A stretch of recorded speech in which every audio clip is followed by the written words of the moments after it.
ଇଲୋ ବୋପା ମାମୁଲି କଣ ହେଇଛି ତମର? କଣ ହେଇଛି? କାହାକୁ ରାକ୍ଷୀ ବାନ୍ଧିବ ସେଇଥିପାଇଁ ମନ ଦୁଃଖ କରୁଛ? ସେଭେନ୍ସ ଭାଇ ପାପୁଲ ଭାଇ ଅଛନ୍ତି ତମର, ମାନେ ଏଠି ନାହାନ୍ତି? ଆଚ୍ଛା, ତ ରାକ୍ଷୀ କାହାକୁ ବାନ୍ଧନ୍ତି ତମେ ଜାଣିଛ?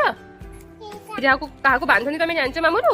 ଯୋଉମାନେ ଆମକୁ ସବୁବେଳେ ରକ୍ଷା କରନ୍ତି ଆଉ ଆମକୁ ଭଲ ପାଆନ୍ତି, ଆମ ମନ କଥା ବୁଝନ୍ତି, ସେଇମାନଙ୍କୁ ଆମେ ରାକ୍ଷୀ ବାନ୍ଧିବା। ତାହେଲେ ଆମେ କାହାକୁ ବାନ୍ଧିବା? ତାହେଲେ ଆମେ କାହାକୁ ରାକ୍ଷୀ ବାନ୍ଧିବା କୁହ? ବାନ୍ଧିଦେବା? ହଉ ମୁଁ ଆଣୁଛି କୁହ, କୃଷ୍ଣ ଠାକୁରଙ୍କୁ ଆଣିବି ତମେ ବାନ୍ଧିବ ହେଲା। ଆମେ ସିଏ ଖାଉଛନ୍ତି ଲବଣୀ ସାର ମଖନ। ତମେ ଯଦି ତାକୁ ରାକ୍ଷୀ ବାନ୍ଧିବ ତମେ ବି ମାଗିବ, ସେ ବି ଦେବେ ତମକୁ, ଜାଣିଛ?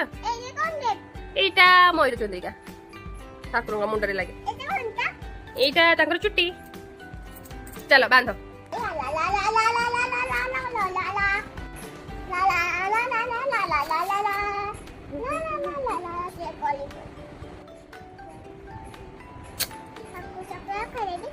हाँ चॉकलेट खोई देव, खोई दिए, देखो चॉकलेट खोई दे, खोई दे, तमें खा।